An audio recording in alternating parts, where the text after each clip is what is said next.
This project focuses on the understanding and review of the design elements along with Photoshop and Illustrator review. It may be some time since you last picked up the software. And then we're also going to develop each design principle with different techniques and create an infographic. Reviewing the elements on the assignment sheet, you can see there's our old friend design elements. So this is from one of our first assignments in Graphic Design 1. You have line, color, texture, shape, size, value, and space. These are the elements that we build our projects from. They're the components or the smaller pieces. Principles are like molecules. If elements are the elements, the principles are the molecules. So we combine little pieces and make bigger things from the elements. So I have 6 here along with another one called white space. Emphasis, balance, contrast, repetition, proportion, and movement. White space is more of a bigger idea about how to lay out your design. And each of these, you can use any element or multiple elements to create a principle, and it's a guiding sort of document for you for the whole semester. We're going to do 2 of these together, and then there's 4 of them for you to do on your own, but I'm going to give you some pointers and you can kind of play around and discover new things, but also review some software in the meantime. But again, you're going to be making an infographic out of your artwork. There's 6 principles to develop, and then making a document out of that in the end.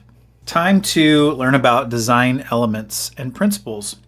We're going to take elements and put them into a principle. You can use as many elements as you want to. The more the better. Most of the time you can overdo things, but we're going to learn about the principle of emphasis.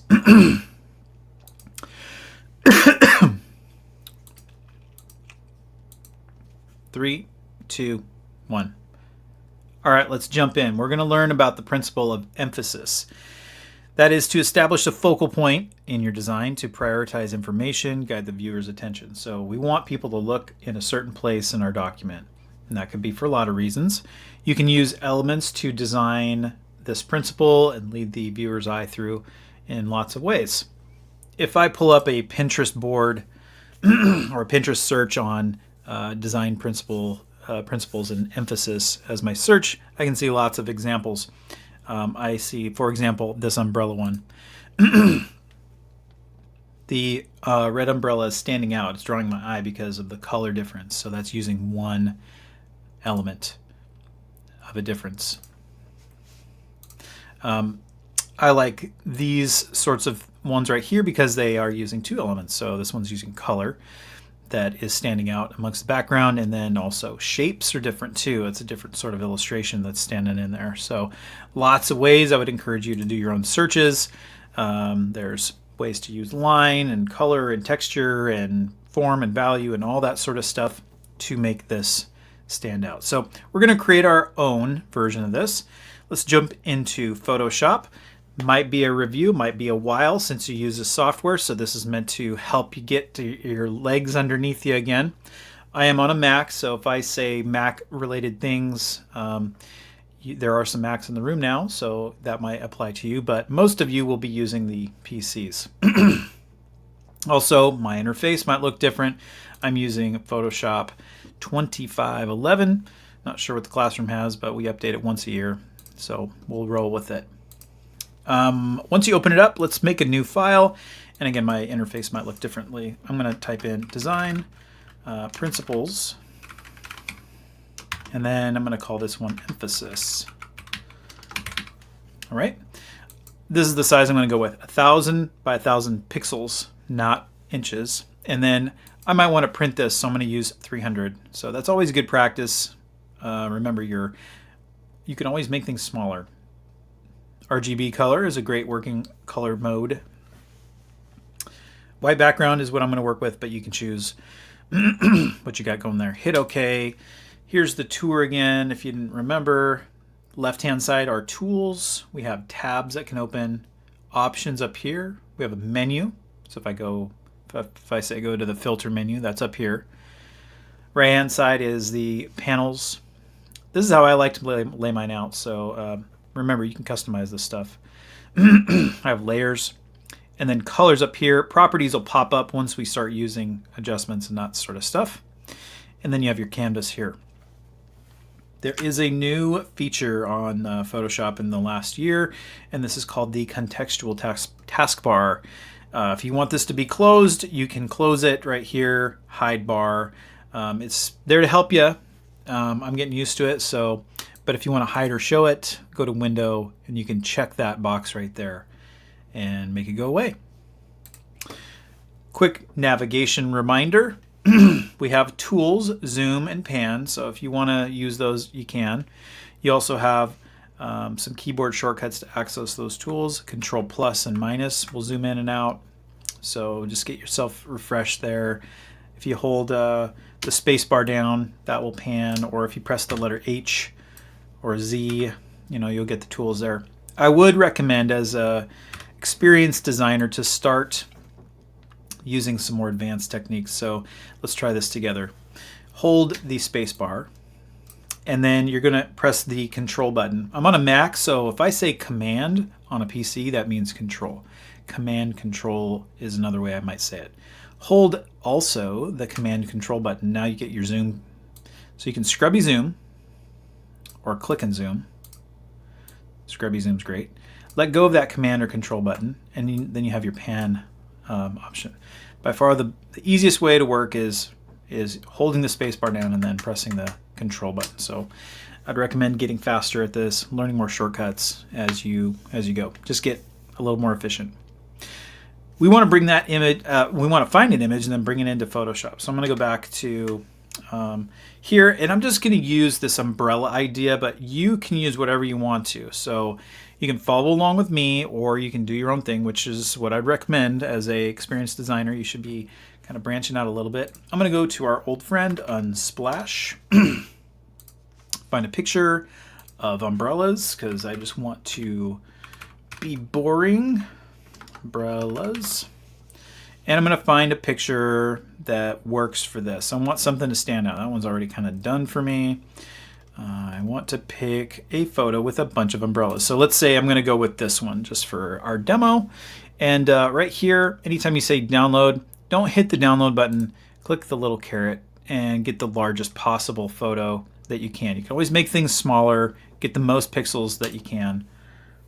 Don't forget, we're working with resolution here, and that's very important to keep in mind. I'm going to hide my my browser here. I can minimize right here. For PCs, it's over here. Just minimize. And so I can also move my window out of the way, and I save stuff to my desktop because it's easy. If you want to change that, you have to change that in your browser. So I can drag and drop right here. And then I'm going to size. I'm pressing Option right now, so I'm sizing from the center, and also Shift. You may have a preference that makes things scale for you proportionally, so you may not have to hold Shift. I like that. I'm going to hit Enter. If you don't know how to drag and drop, or you don't know where your file is, do a File, Place Embedded, and then you can find your file. So mine's on my desktop, and what's that called? That one right there. And I would hit place, and it would place it right there, and I could do the same thing. Okay, I'm going to delete that layer. Something to note, when you do that, or you bring in a drag and drop version, you're going to get this little icon. Remember, that is a smart layer or smart object. Useful, but also can cause you problems. So hopefully you remember, oh yeah, something is up with those. If you want to rasterize that and then edit the pixels, you can do that, or you can keep this smart object. We're going to keep it so you can see what's great about that. Okay, emphasis. I want to emphasize one of these umbrellas through at least two methods of using elements. So I want to use color. That's my first one. And maybe I'll use either size, which means I'll have to scale one of them a little bit, or potentially texture. I think texture might be a good one. I like that. To make that stand out. So let's get started. I'm going to move myself over here. First thing is I'm going to add an adjustment layer. Remember, those are down here. This little circle right here is an adjustment layer. If I click on that, I'll get all these choices here. I'm going to choose black and white. And I get my properties here. And just make some adjustments to where I think that everything is kind of blah. I don't want things to really stand out. So low contrast, there we go. I don't want anything to really stand out. What this is doing is it's affecting everything below this image. And I want one of these umbrellas to stand out. And if I hide this, I can go, well, maybe I want the pink one to really stand out so I can emphasize that one. Okay. I have two parts to my adjustment layer. I have my adjustment and I have my mask. Remember, masks, if you paint with black on a mask, it punches a hole through it. If you paint with white, it closes it. It closes that hole up. And we are basically seeing the whole image be affected. But if I press B and grab black, I'm just going to make my brush bigger, right bracket. Maybe make a little change here. I'm just going to paint with my hard brush here. If I start clicking around, start painting on my mask, you can see there's a black hole, and that is punching a hole through it, and basically it's not affecting what's below it. So this mask has a hole in it now.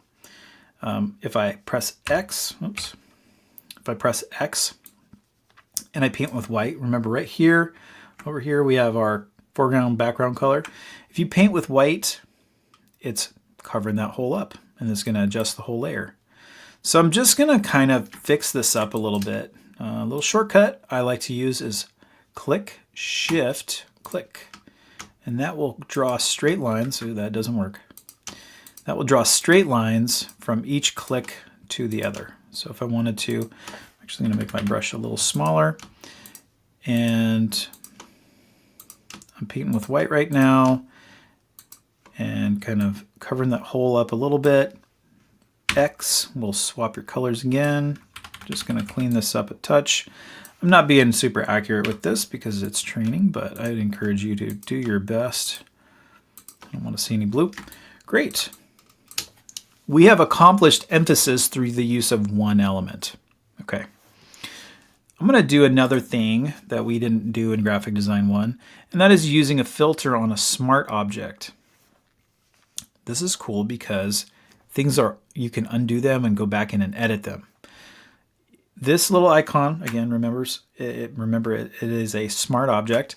And if I click on this layer and I go to filter, I can apply any of these filters. So let's say if I want to add maybe something interesting like, I don't know, crystallize. I'm just going to play. Okay, it's going to apply it to the whole layer, which is okay. I can see that my mistake is going to affect me, but look at that. That's kind of cool. And if I hit OK, and I come down here, this is an interesting way to use filters. I've shown you a way where filters affect the layer and it's kind of a permanent change. Now this is almost like a layer adjustment. Now you can hide all of the smart filters. You can hide individual smart filters. And what's really cool is you can double click on crystallize and go back and edit it. It's awesome. So you can go back and make that change.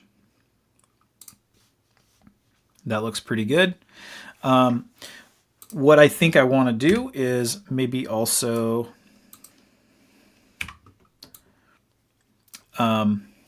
you can mask the filter too. So I'm gonna use this mask I've already created. I don't want to have to do that again. So last little tip, I'm going to hold Control or Command down and click on my mask. And it brings up basically the pixels on that mask. It's selecting everything that is white. And then I'm going to go to my mask for my smart filters. Let's see if I can get this right. And I'm going to fill that in and it's going to invert it. So basically I'm going to fill it with black. The shortcut for you guys is Alt Delete if you want to get faster at that. I use that a lot. If you don't want to remember that, edit, fill, and you can fill with the foreground color if it's black, or you can just choose black and fill that in. So now we have a black and white adjustment layer with a mask that's revealing the color below. We have this as our smart object layer, and we're applying a filter to it that is adjustable and masking that too. This is emphasizing this umbrella through two elements, and that is how you create a design principle. We have completed our emphasis principle. Save this one. I'm going to file save this and keep it for later. Put it on your Z drive, make a new folder, get organized, name things. Don't let things get all messy and everything on you. You're going to need to pull these up for later. So nice job. Principle number 1 done. The next principle that we'll develop together is pattern. And that one is basically a repeating design element or elements that create cohesion and strengthens the overall composition. What I love about principles is that there's a lot of wiggle room with how you develop them. So let's take a look at another search for design principles and pattern. This, similar images are popping up. There's two things that I see. One, pattern can be a precise things that repeat themselves over and over again. Exactly. This one's through shape and contrast. But then there's examples like this one where they're not the same, but the same sorts of lines and shapes and curves seem to repeat themselves. Like this one's perfect except for, this piece. It's all, this one's perfect. The same shapes are repeating themselves, but this one's not perfect. It's changing over time, but they're both considered pattern. And it's just a matter of like how loose and free you are with your mind on how you develop them. So lots of great inspiration. I really like this one. It's not symmetrical or the same stuff over and over again, but there's things that repeat themselves. The lines do, the curves do, the arrows do, the colors do, the spacing, everything is repetitive, but at the same time, it's not the same. So something to keep in mind. It's not rigid. It's an idea. It's a concept, and it's abstract. So let's dive in. This time we're going to use Adobe Illustrator to learn about pattern. Again, it might be a while since you used this one, so we are retraining again. Remember, Illustrator is a vector-based program. It's not using pixels, so I'm going to make a new file, call this design principles, or principle, and then this is going to be pattern. Just letter size, page is fine, but I could also change it here if I wanted to. Might as well. Sure, let's do that. Let's do pixels 1000. This is just going to be our artboard. Remember, you can do multiple artboards here. I'm working in RGB mode, don't work in CMYK mode. And that looks pretty good. Just one artboard for now. Hit OK. Similar layout and things to learn from Photoshop. We got our tools, our tabs, our options, our menu, our panels that can be tucked away. I usually have this guy floating around, and then similar navigation. My mouse does that, so I'm actually gonna close Photoshop because let's see. Okay, some bug. Anyway, same navigation, Control plus.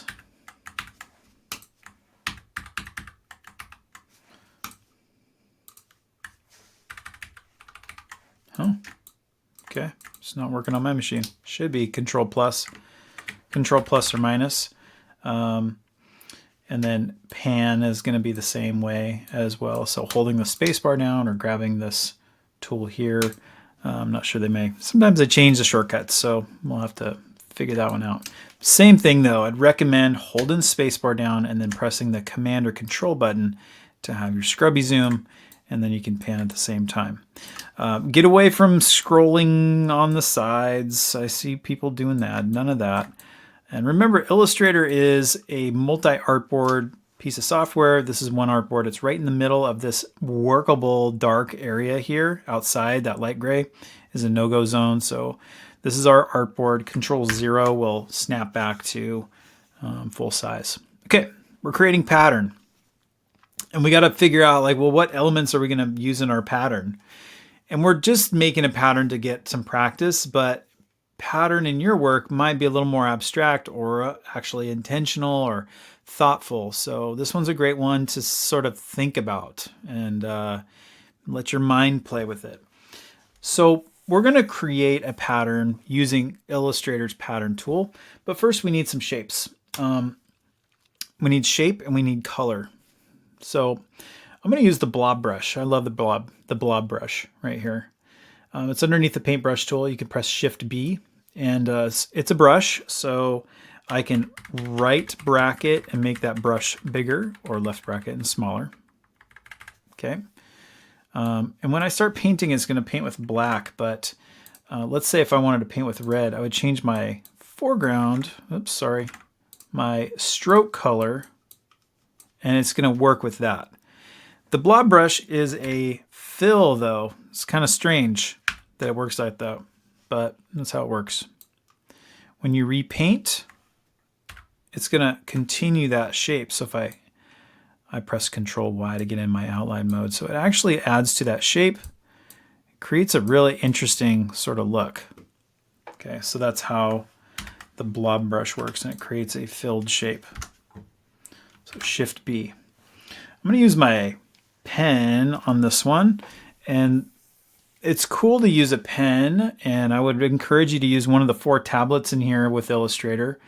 You can get some pretty neat stuff because this is a pressure sensitive stylus.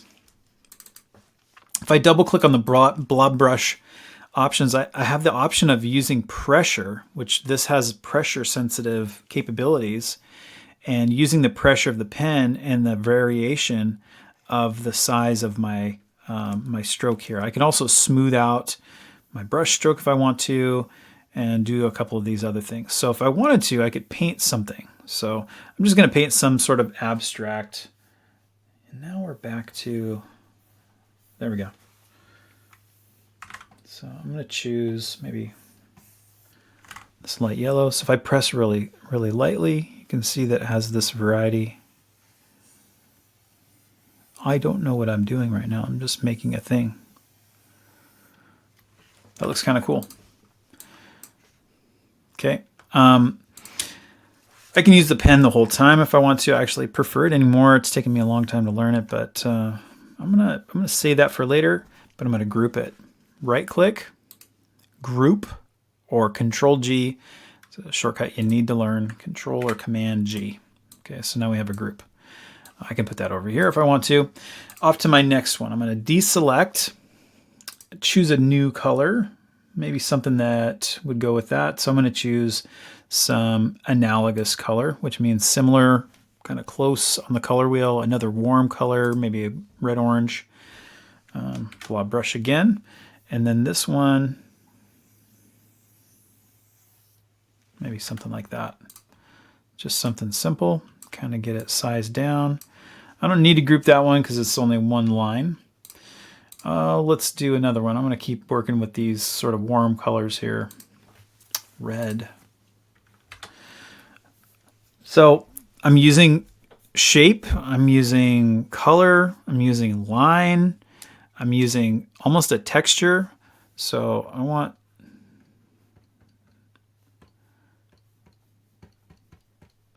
maybe a little more texture. I'm going to increase my brush size on a couple of these, just so I have some variety.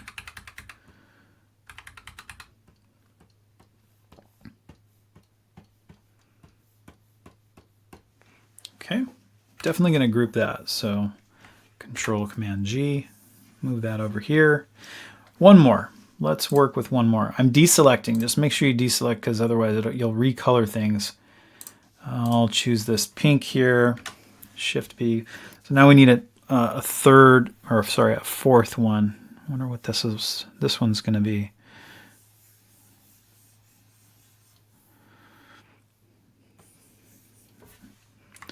Let's see, I want to go this way. Control or Command Z is undo. Not a big fan of that. I want to maybe decrease the size.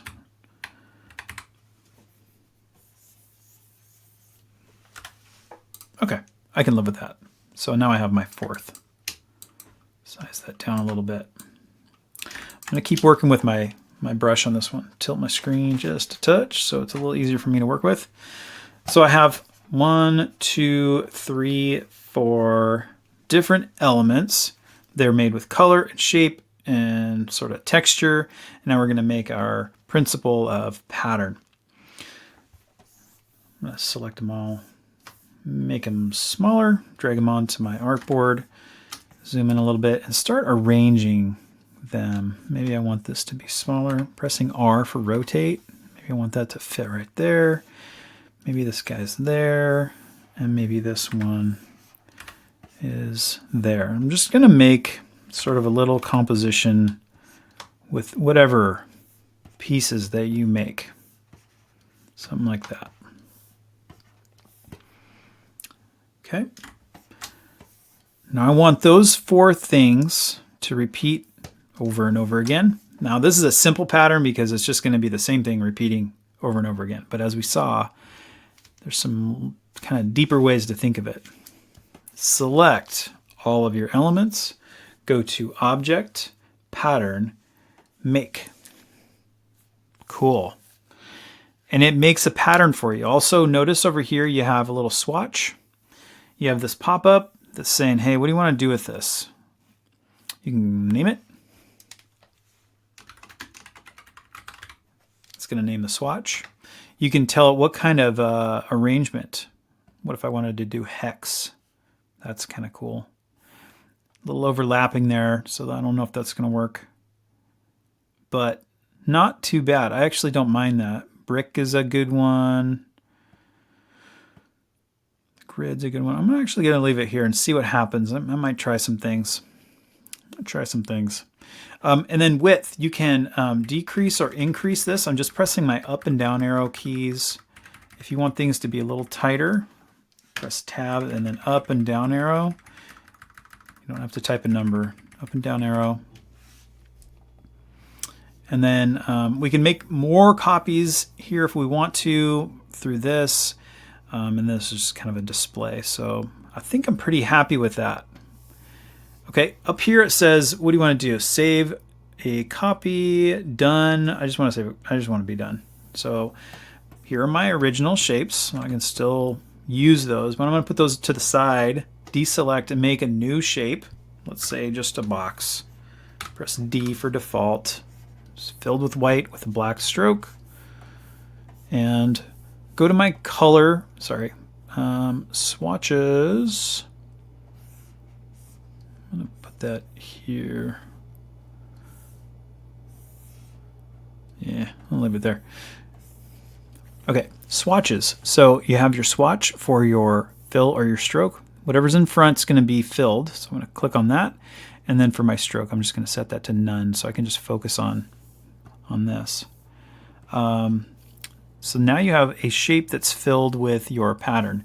Illustrator has recently made the change. So once you fill in your pattern, now it's this scalable thing. It used to not work that way.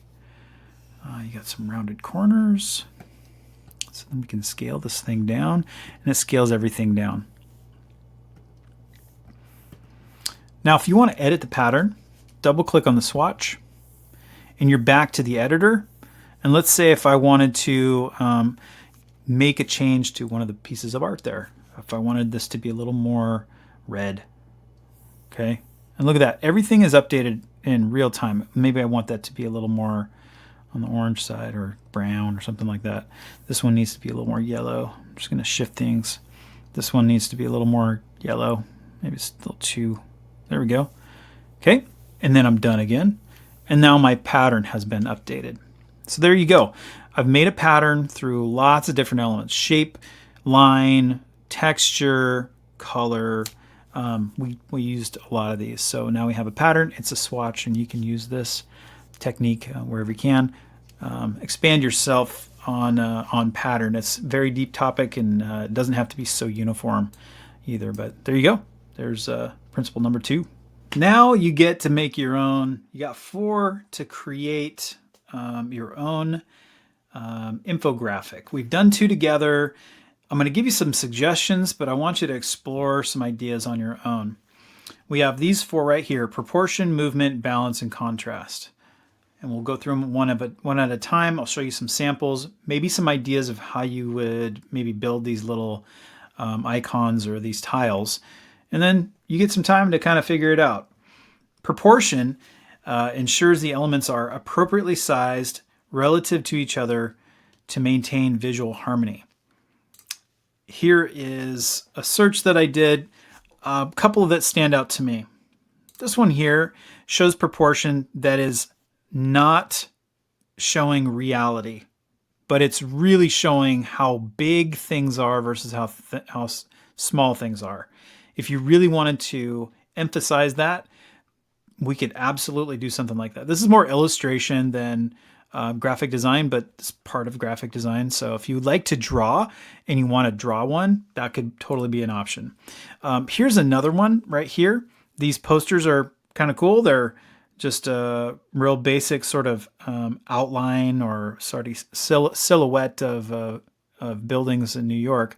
And then they're overlaid with color, and they're also using blending modes. So if I were to do something simple like that, I could do that in Photoshop. If I made a new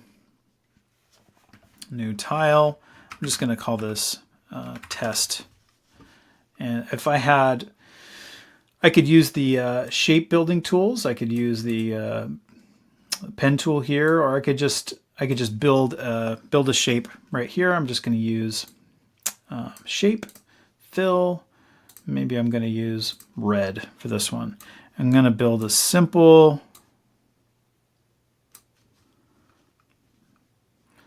skyscraper. And every time I draw out a shape, it's going to put a new layer over here, which is totally fine. Okay, so now I have 4 layers right here. I selected all 4 layers because I don't want there to be a stroke.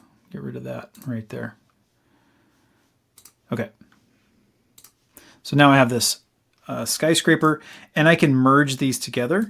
I can go here and merge shapes. Now they're one shape, which is really cool. And because I can go in and edit just like Illustrator if I want to. So I'm not going to do that. So I can move my layer around. I'm going to do it one more time. Let's create something real simple. Deselect my layer. And I want to make sure that this overlaps. So I'll do a little triangle top here, and then grab a different shape tool. Maybe I'll do this guy. That's okay that that's not perfect. And we'll do this. It's okay that it's still red. We'll change that later. Okay, so I'm going to select all those layers, modify that, and make it that. Okay, it doesn't have a stroke. And I'm also going to merge those shapes. So now I have 2 layers. They're overlapping. And what I could do is set my blending mode to something interesting. I'm just going to go through until one of them makes sense. I want to be able to see the orange one. There we go. Kind of tough to see the orange one on white. So another thing you might try is changing the background to a gray. That's kind of cool. So that's one way to achieve this idea of proportion. So play around with those. If you want to draw it, if you want to create shapes and overlap them and try some blending modes, go for it. There's a lot of ideas out here to use. Some of them are telling the truth, and some of them are lying to you visually. So either way is totally fine. to create proportion. Our next principle is movement. Movement basically guides a viewer's eye through the design in a logical sequence to convey information. Lots of different ways to think about this one as well. Here's a search here. I see lots of different ways to communicate movement. This one here, there's a figure with kind of lines showing that they're moving at a fast rate. This is a similar idea. Shapes that are just abstract, that are kind of moving. If your eye is looking through the design, you're achieving that principle. You can achieve movement by kind of creating diagonals like this, and like lines with the shapes that are there. Breaking up text like this would be cool. Using lines or shapes that repeat themselves but get smaller and go towards a direction would also work. Repeating patterns, lots of ways to do it. So here's an idea. I'm just going to grab this image. This is on Unsplash, and if you do click on an image and it is protected like this, it's okay when we're training. I'm going to grab this guy right here, right click on it, copy image, go to Photoshop, and make a new temporary file. I'm going to call this temp2. You should be naming them what you're going to be calling them. And I'm going to paste this in there. These are called watermarks. They protect an artist's work from being reproduced. So I really just want the cat from this, and some selection tool sort of review. We have our rectangular and elliptical selection. We have the selection brush tool, the lasso tool, magnetic. We have object selection, quick selection tool, magic wand. There is this brush right here. This is new, which we'll learn about. Making a selection by painting. But I'm just going to try quick selection for now and grab as much of this cat as possible. And you can see this little bar is in the way, so I'm going to hide that. I can always open it up later. My brush is big. Left bracket. I'm going to grab as much of this as I can. There we go. That didn't work. Alt or Option to remove. And there you go. You got a cat selection that's not too bad. Duplicating a layer, Control J. Now I have a duplicate layer. I need to fix my Photoshop. It's not showing up quite right there. It is showing me those masks. So I got to figure out why it's doing that. It's not really there for some reason. Anyway, we have a cat. And it's got some movement. I chose it for a reason. It's got some movement there. But what I would like to do is have this cat kind of go in a direction. So it's going from bottom left to top right. And I want there to be some sort of like streak behind it, you know, like it's a photograph that is like a longer exposure. But I'm going to use the cat for that. And I'm going to use a directional filter to achieve that as well. And then I'm going to place the cat on top to hopefully help that out. So I'm going to duplicate this layer. Layer 2 will now be my blur. I'm going to hide the first one up here. So I'm working with layer 2, which is going to be my blur. Filter, blur, and then motion blur. And we're going to choose the angle. I'm just going to try to match that angle right there. And increase the distance so that it looks like it's kind of motion blurring out. There we go. Okay, I'm also going to make this pretty big. So transforming, Control T, I can make the whole thing bigger. I can also hold Control or Command and drag corners and do this. I can also warp things if I want to. So if I wanted to warp, that is another great option. So if I wanted to kind of make this part smaller and make this part bigger, I could do all that. Don't want it curvy. Hit enter when you're happy. Maybe make this a little bigger. Okay, and then we're going to turn on our original cat.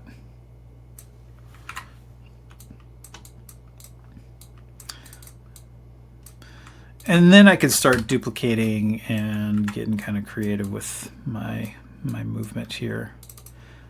That's a little too opaque, or I can see it too much, so this layer I'm going to press 5. So there's less sort of pixels there. Control J, move this one over, Control T, maybe transform it a little bit. Maybe I want to curve that one.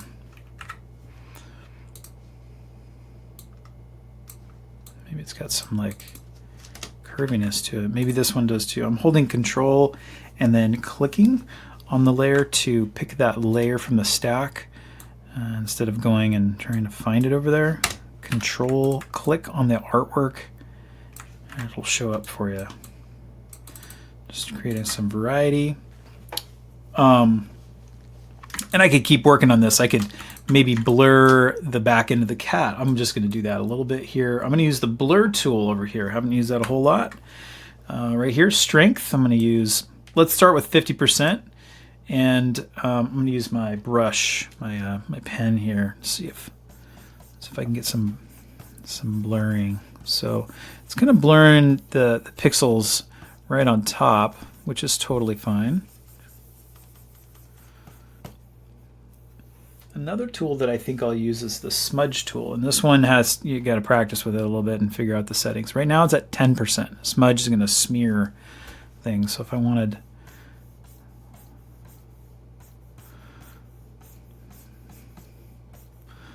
it's kind of cool. Just to kind of help it blend a little bit, because it's not really blending like around here. It's kind of odd. So that's creating some interesting movement in my work. So try to figure out a way that you would like to express movement based on maybe a search that you find. Is it line? Is it repeating pattern? Is it, you know, the type of artwork that's here? Is it something that's duplicated across the screen, some sort of pattern like this? I would pick something and kind of go, oh, I want to make something like that and experiment with the design principle of movement. Our next principle is balance. To distribute elements evenly to create visual stability using symmetry and asymmetry. Symmetry is when things are exact and they are the same on one side as they are the other. Asymmetry is a weight that's distributed, but it's not the same looking thing or the same amount, but the weight feels the same. So let me backtrack a little bit here. Balance, if I was to find something that was symmetrical here. This one right here, this kiwi picture, looks like it's a both symmetry split down the middle, but also radial symmetry because it goes around like a center point and everything around that center point is symmetrical. If I was to find something that was asymmetrically balanced, I'll go to potentially this one or this one. These two designs, they don't have the same things. If you split this image down the middle, if I click on this one, if I split this one down the middle and I looked at both sides, it would be different on both sides. However, the weight of the image, both the how dark things are, the shape, the texture, all of the elements, they seem to balance the amount of things that are on both sides. So asymmetry is a very interesting concept when it comes to design. I like this poster here. If I was to, I'm just going to grab this guy real quick and demonstrate these old school sort of posters here. I'm just going to paste it in and make it semi-transparent, make a new layer that I can paint on. If I was to paint with black to demonstrate weight, this section right here, this sort of text right here, it has weight, right? So I'm just painting right there. And then over here we have more text that also has weight. So those two blobs, if I was to split this guy down the middle, those two blobs kind of have the same amount of stuff. let's continue. If I kind of painted this, I'm just going to paint that. And then I painted that. Those two blobs kind of have the same amount of weight too. So if I split it down the middle, that's not very good. There we go. Something like that. If I split it down the middle, the right and the left are somewhat balanced, and this one's actually, oops, wrong button. If I split it vertically, the top and the bottom are also somewhat balanced. That's not an exact thing because this one is dealing with asymmetrical balance. So let's see. I wanted to show you something that's kind of neat. This might be an idea for you. If I go back to my board here, there was some interesting designs that I saw a little ways up here that I'm not going to find. It's more of a painting that you could do, or you could try out this tool in Photoshop of painting with symmetry. This button right here, if I come up here, this little butterfly is the symmetry options for painting. If I click that, I can choose what type of symmetry that I'm going to go for. I can do vertical, horizontal. Those are kind of the two that are pretty typical. Horizontal. Or I could try something like radial symmetry. And then you get to choose how many ways that spirals out.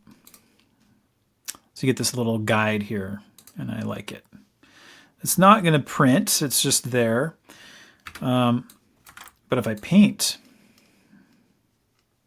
it's going to put that painting in the same space on all 5 of those slots. So I'm just going to paint some interesting stuff. I'm going to right click and grab some brushes, maybe a couple of colors. So there we go. Not exactly a fan of this. I have some different brushes that I've grabbed. So now I have this balance. It's symmetrical balance. I'm going to start maybe painting with a different brush. That's cool. I can change my blending mode of my brush. Let's try overlay, maybe a little yellow. It's blending a bit.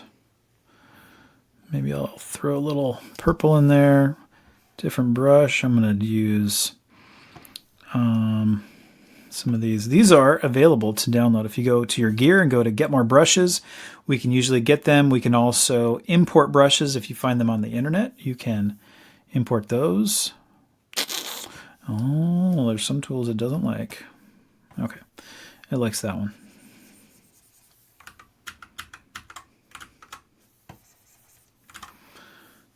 Let's see.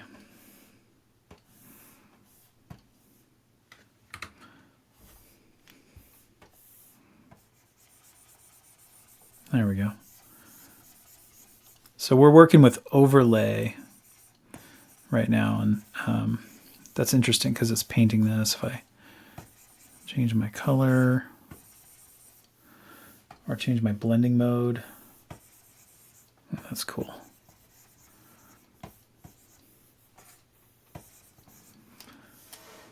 So some of these brushes look like they will not work.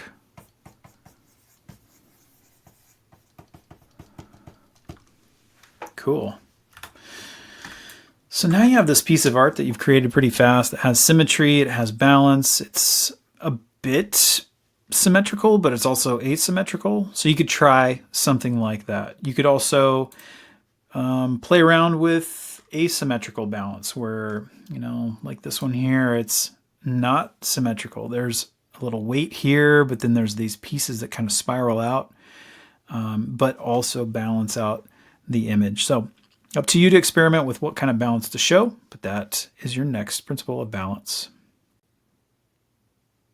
The last principle that we're going to study is contrast, using difference in color, size, and weight to make elements stand out and create visual interest. So again, you're using any element to help things look different and stand out. So there's a lot of ideas. Again, you're going to see some images that are kind of repeating themselves. And sometimes when you search these things. So I found one that was pretty cool. This one's like an old school Apple ad. Very famous for what it did. It made a lot of contrast. And they used this campaign a lot when there used to be wires and iPods and stuff like that. That's a great one. Taking a photograph and then giving it that treatment. I found another one that was kind of cool. I like this one here.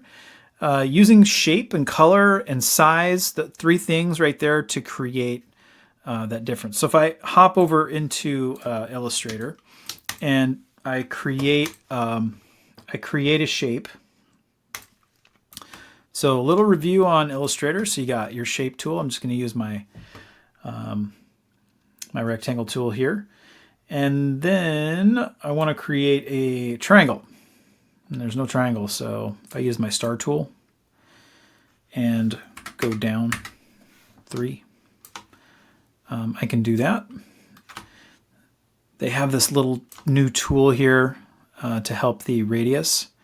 You can also increase the number of points, so we'll cover that in another spot too. I don't want these points though, so I'm actually going to use my direct select tool. I have the white arrow, direct select tool, 1, 2, 3 points right there, and I'm going to minus or remove selected anchor points. So now I have just a triangle with 3 points. Select it, press R. I'm going to rotate, holding shift, let go of my mouse, and then I'm going to align those and just move this guy over. And I can control, how pointy this is. I've created my own rectangle. I can just flip-flop my colors and make the stroke none. There you go. Arrow. I'm going to group it. Control G. Okay. So I need contrast through size and color and maybe direction and movement and all those sorts of things. So I'm going to create another one. Actually, let's do this another way. Right click and transform and reflect. And this gives you options. Where are you going to reflect it? The angle if you want to, and do you want to make a copy or do you want to do the original? So I actually want to reflect it vertically and make a copy. So now there's 2 there. I'm just going to drag this guy over. And I'm going to make it smaller. And I'm just trying to recreate kind of what I saw there. I have these smaller arrows. And here's a really cool part of Illustrator. I use this quite a bit. I want multiple arrows here. So I'm going to hold the Alt or Option key and click and drag and then let go of my mouse. Now I have a second one. The computer remembers, hey, you did a copy that moved this one down and to the right. So while it's selected, Command or Control D will make duplicates. So I'm going to grab all of those except for the big one. Holding Shift, I deselected this one, and I'll do this again. I'm just going to make a bunch of them. I don't need those. I don't need that guy. I'm just going to kind of remove the ones that we don't want. And now I need a set down here. How am I going to do that? So maybe I grab this set and I can reflect that. Transform, reflect. I want that to be reflected vertically though, and I want to make a copy. Bring that down. And I see that I have some that are not quite behaving themselves. So I'm trying to figure out where to put this. Should be aligned with those on the left. I'm going to group this. Because if I deselect, I'm going to have a problem like getting rid of the stuff I don't want to. Group it. So now it's a group. Double click on the group. And now I can go in and remove the ones that I don't want from that group. It looks like I need to move this guy. Oops. This group needs to be like that. And then I can kind of move this into place here and play around with some color. Maybe this one's red. Maybe it's pink. Grab everything, deselect that. Maybe these are blue. And so I'm going to put these on a yellow background.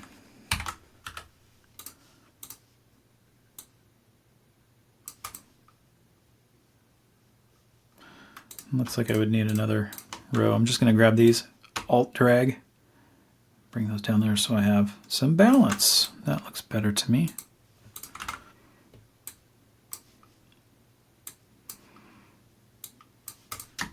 Cool.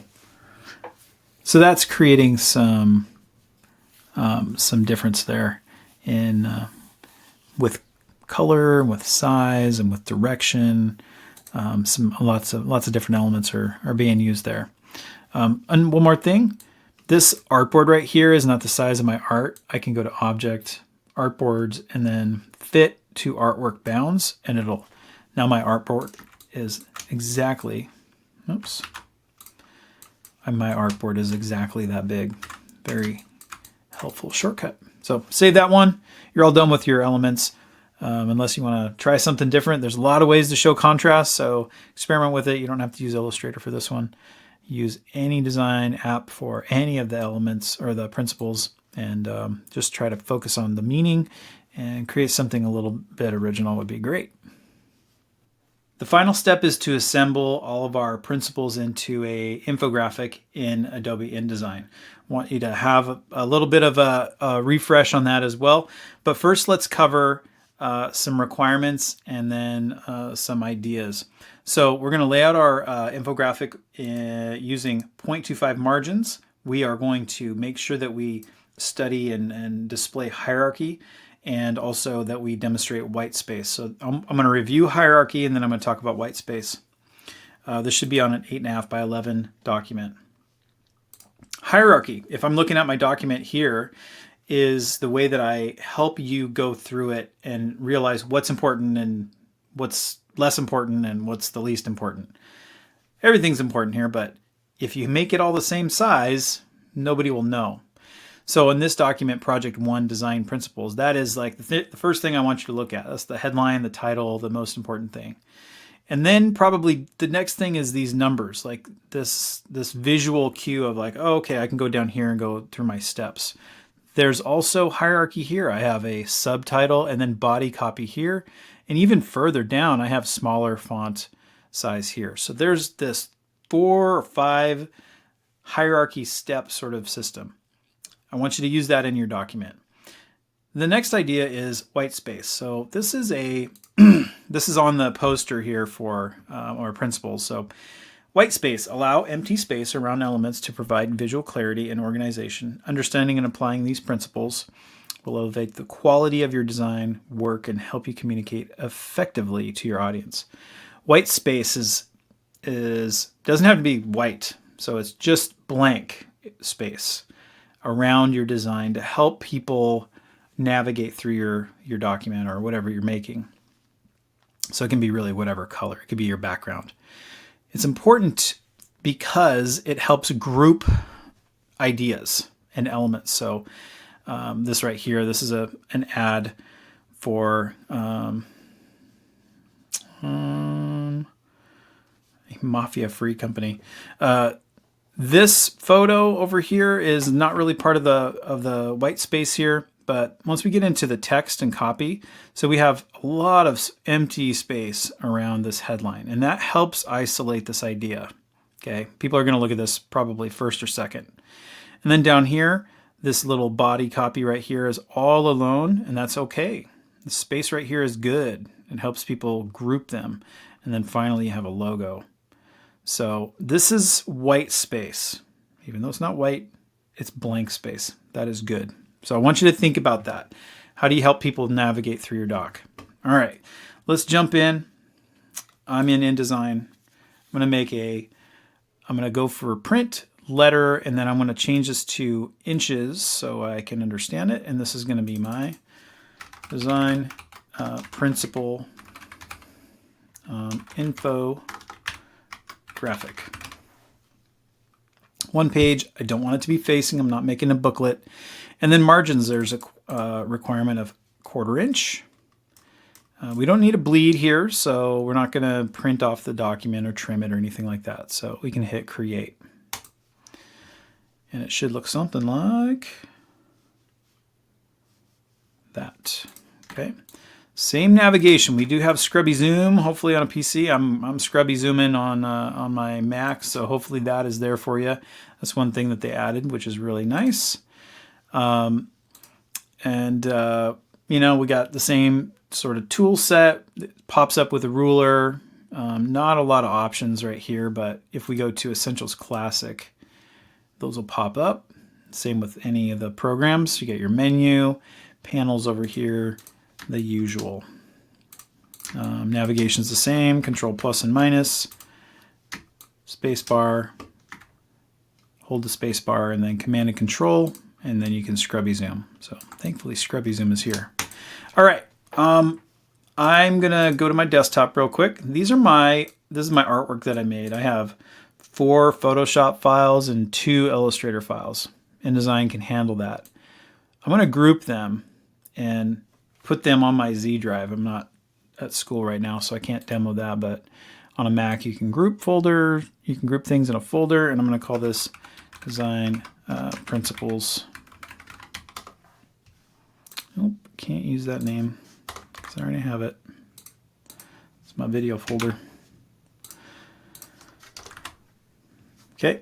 My design principles are there. Now my artwork is going to be placed in their location, and then I'm going to place it in my documents. Remember that step. Don't place it and then move it. InDesign will not like you for that. I would suggest sketching an idea out. We can use guides and grids to make this layout very easy and nice. I'm going to block in where my headline is going to be. I'm not going to spend time talking about that, but this box right here is going to be my headline. All right, so I'm going to have a big, bold headline. You can make your headline however you want to. You can make it in Photoshop, Illustrator, you can hand draw it, you can do it in InDesign. Make it look nice, spend some time on it. Headline right here. You can call it whatever you want to as well. Is it called Design Elements? Is it called My Design Elements? Is it got your name on it? Something creative like that. So that's one of the requirements, is having a headline. The next requirement is to have your 6 elements in here. So we need those in here. Remember, create a frame, and then we're going to file, place. I don't want to watch a video. There we go. Design principles, and you can put them in any order. Balance. Let's say I'm going to do that first. And remember, we can fit our artwork to the box. If nothing's if it's not looking good, then you can go these fill frame proportionally buttons here. So that looks pretty good. I can move this around if I want to.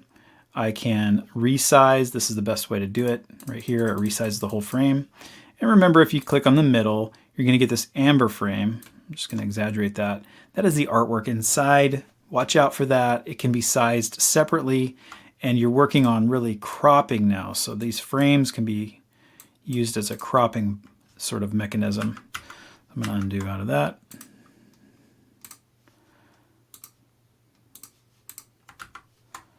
Okay.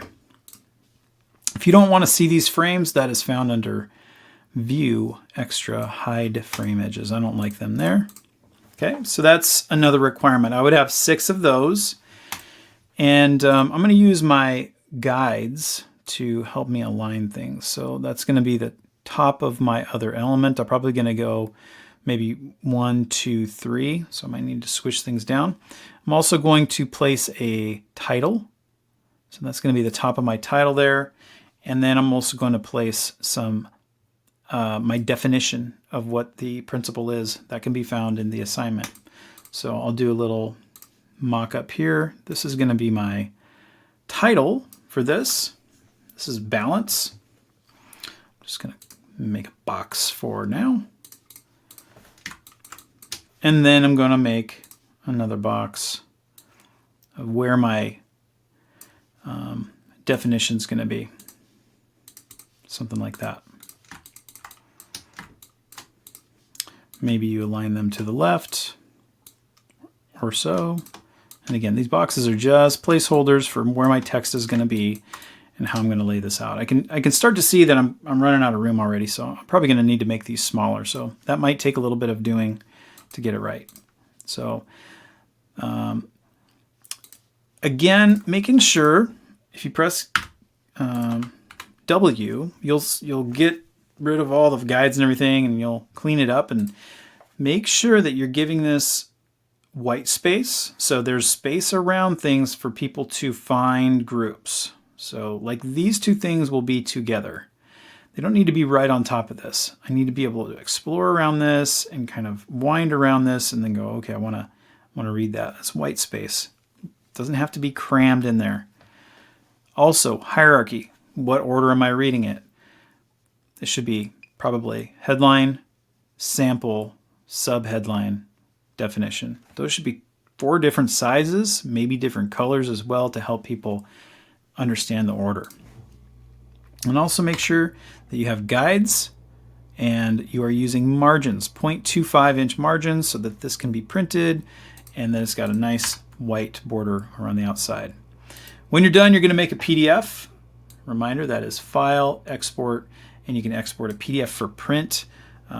Make that as high quality as you can. So in the end, you should have a PDF with 6 principles, a title, subtitles for each one, and a definition drawn from the assignment turned into a PDF. All right, good luck.